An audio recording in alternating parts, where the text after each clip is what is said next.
Hey everybody, it's Minnie here, and we are closing out the budget for February. We are no longer using YNAB. You need the budget software, we're no longer using it. Yes! I don't like it. It's too complicated, too many transactions, too many things to worry about, too many moving parts. For with every dollar, I paid off $8,000 in 9 months. I got saving and investing down pat. I tell the money where to go before the month begins instead of wondering where it went. And it's simple. 5 categories. I don't have to worry a whole lot. That's it. You can check that off the box. I'm no longer using YNAB. YNAB is making me dislike budgeting. that is that is it. So February now, we spent $1,267.43. Debt repayment got $271.85. Investing got 300. Savings got 200. Lifestyle got $335.32. And that is February. That is it for February. Like we close out February just like that. Like you don't need to know line by line in every category in lifestyle. Lifestyle has 12 subcategories. That's it. 12. That's it. I don't need a whole lot of things in the lifestyle category. Like we have grocery store, grocery delivery, restaurant, food delivery, Amazon Prime. I keep Amazon Prime for Amazon Music and Amazon Video. Mostly Amazon Video because my Spotify music playlist, it is awesome. It took me a long time to build that playlist that I don't really want to figure out if Amazon Music can do the same thing that my Spotify has been doing for, I don't know, 6 years, maybe longer. Definitely longer. Yeah, longer. When I met the dude, I think 9 years. Yes. Oh, my Spotify has been there for 9 years. Oh, it has. Oh, okay. Yeah. But I like my Amazon Prime. So with Amazon Prime, if I want to order something from Amazon, I don't really want to pay extra for the shipping to have it come faster. I just don't. Like, yeah. Then we have the laundry card, household items, hair, makeup, beauty treatments, lingerie, clothes, shoes. That's one category. Makes perfect sense. Then prescriptions, supplements, wellness care. Wellness care is like the chiropractor, massage therapist, acupuncture, anything that's not covered by the Ontario Disability Health Benefit that I would have to pay for on my own to manage my overall health and well-being. Then wellness club and fitness apps. So that is just a line item in the budget. It's not active yet in the budget because we need to repaint my apartment. We're painting the walls a different color. I narrowed it down to a gray and a off-white.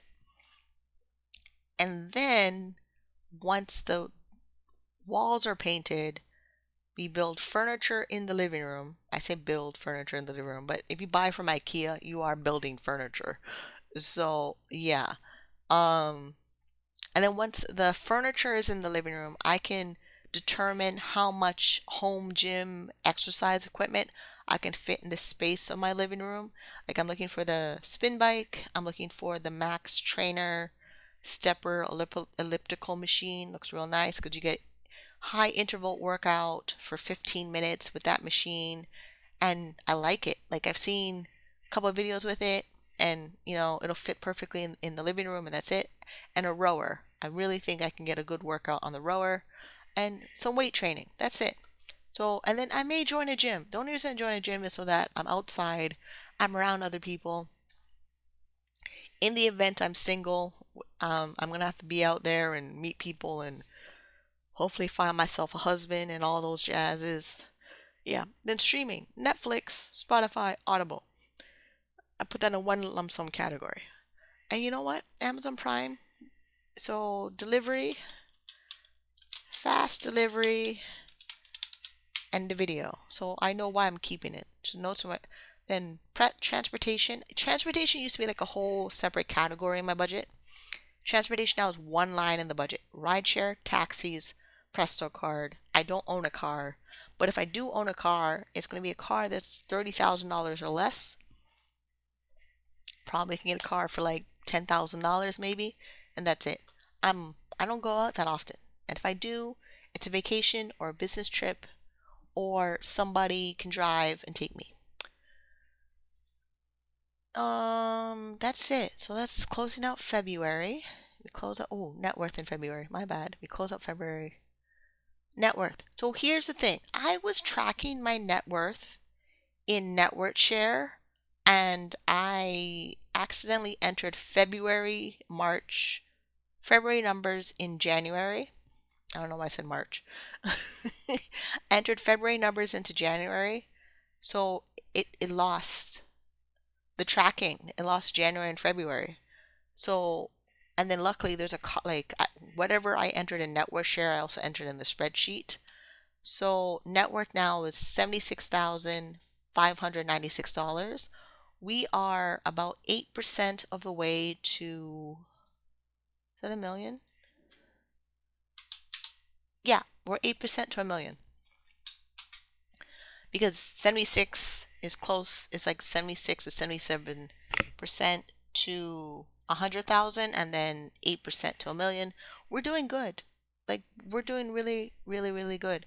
So when YNAB wasn't working properly for me to budget with, I really I don't need that. I like to keep it the way it is because we just did a net worth. Now we can show you the budget for March. Let's show you, here's every dollar. Move over.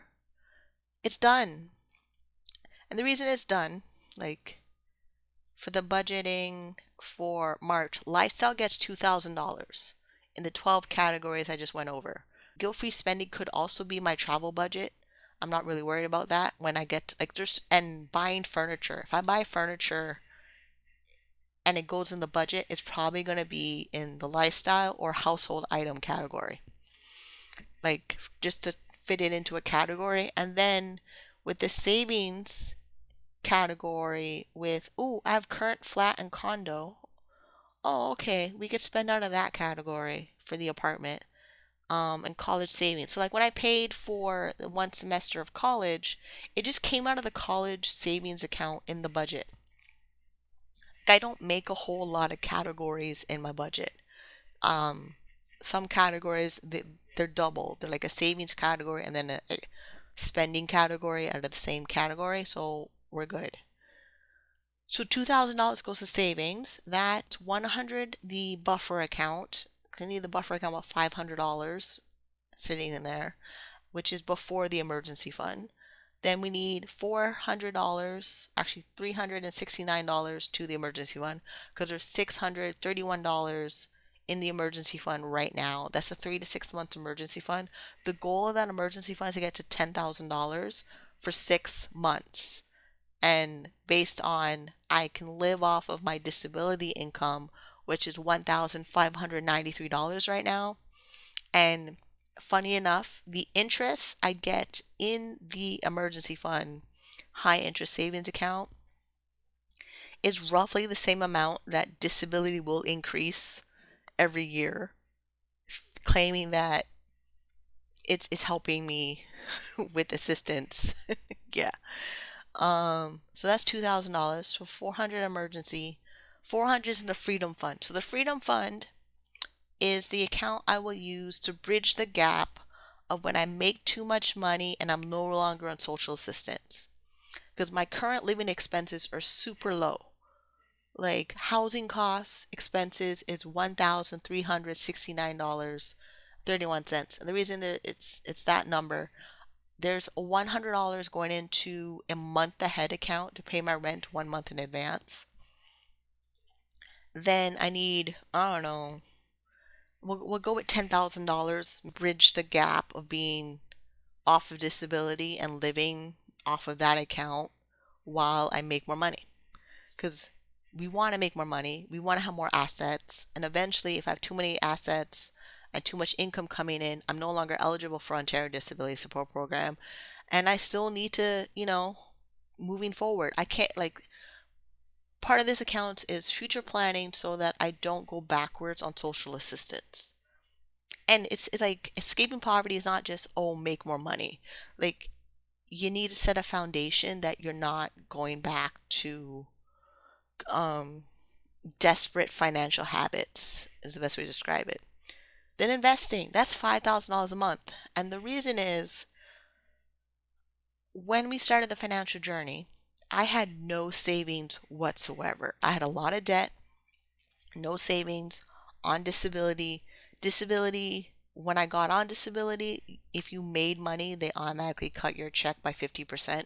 Then they added a income buffer threshold of $200. Then they would cut your check by 50%. So then your income support gets reduced, but they want you to make more money. So now they change it where you can make $1,000 and still keep your disability benefits. After $1,000, they cut their check back by 75%.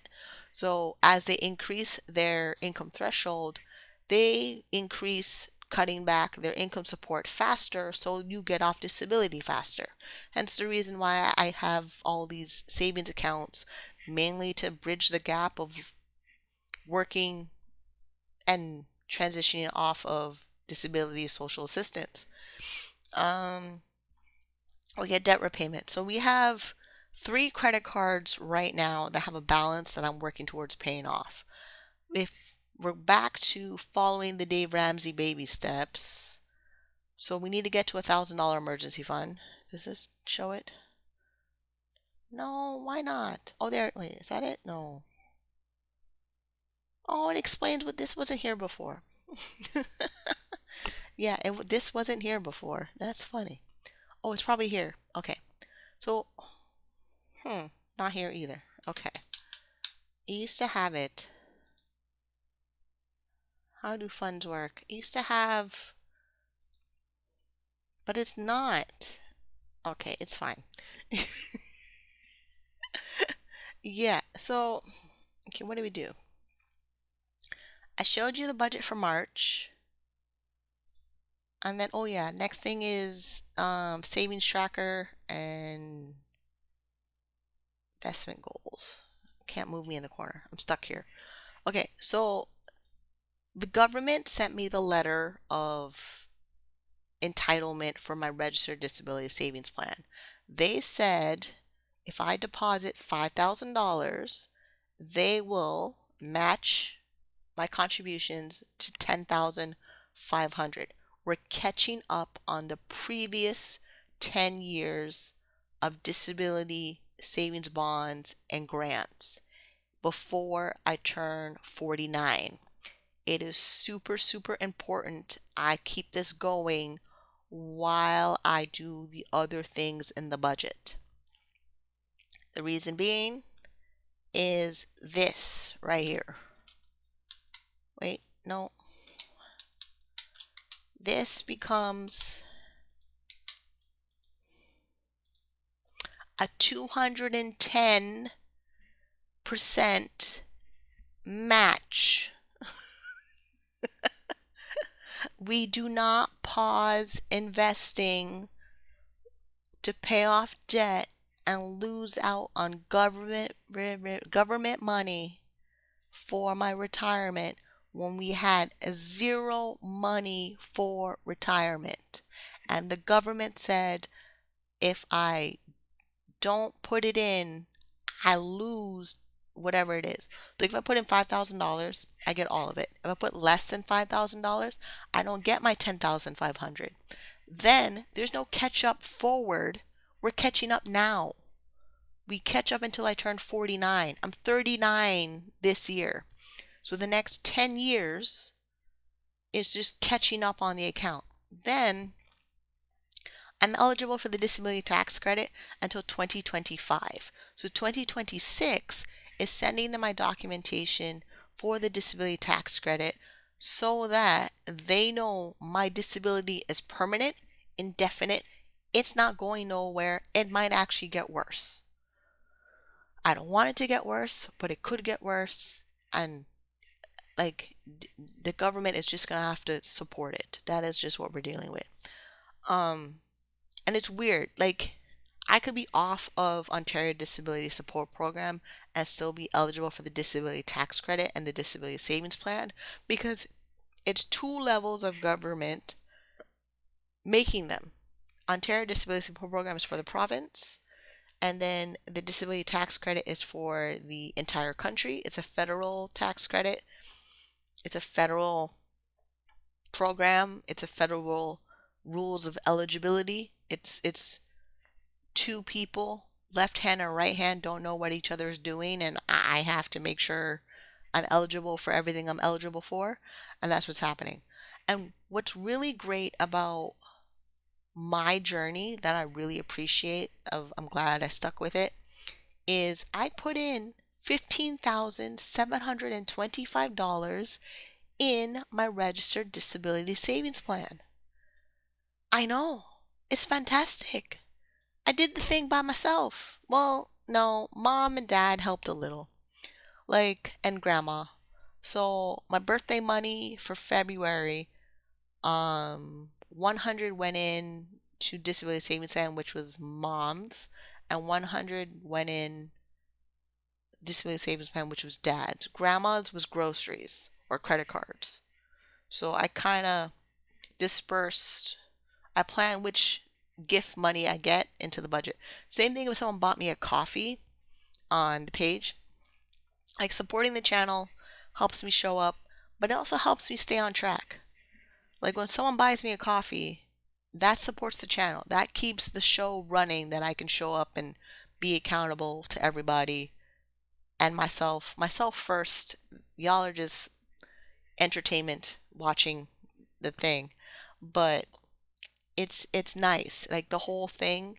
I don't think I would get this far if I wasn't showing up, recording my videos, and like just showing you this is what it is. This is living with a disability in Canada. If you're coming from low income social assistance to working to being a low income working person to navigate the disability system is super stressful. It's super stressful. There's some people out, they don't even try. They just don't because there's so many things they have to remember. A lot of the things I have to remember are in my spreadsheets. Y'all have seen my spreadsheets. Where is the other spreadsheet? Like this spreadsheet,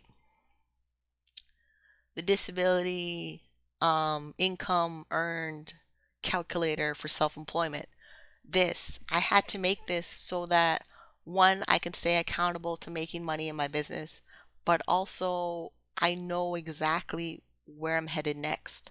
This is the roadmap I'm following. Like Dave Ramsey Baby Steps was first. Where's the baby steps? This was first. Then I couldn't do the baby steps without knowing the policy of disability.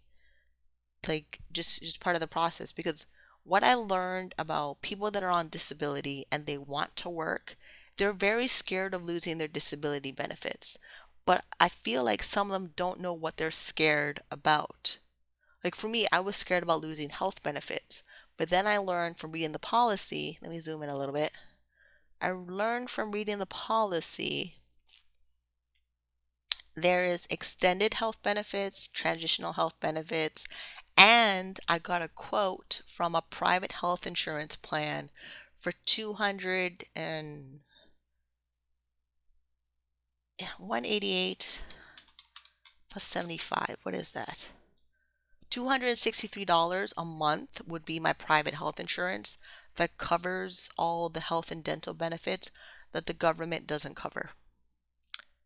Yeah. So that's like super important. Like it's just a thing I learned out of the process of working the financial independence journey. Reading like every blue line link in here goes to a specific part of the policy to help support the journey of financial independence living with disability. If you're not working, this information is just information to you. But if you're working and you know that you want to achieve financial stability or work towards financial independence as a means of increasing financial independence, as it says, what does it say in the policy again?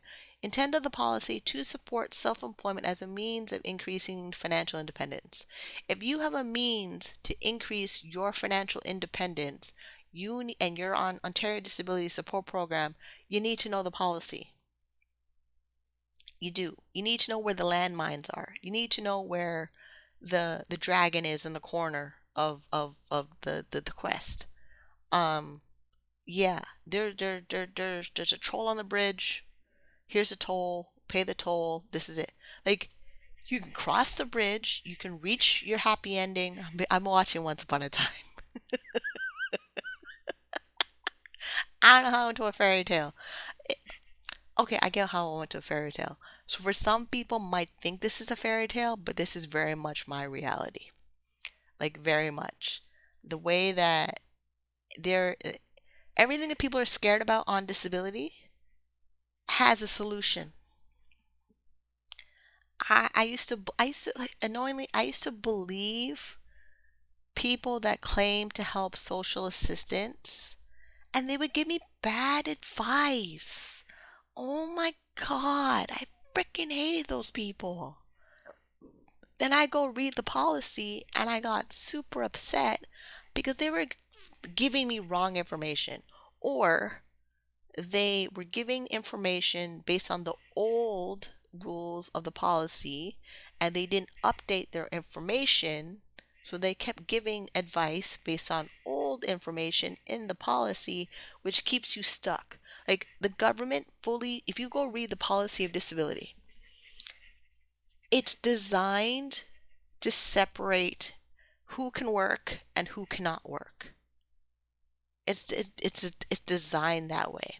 And it's designed for people who work and make a lot of money. What do you have? What options do you have? Then if you work and don't make a lot of money, what do you have? Disability is not going to just drop off because you're making money.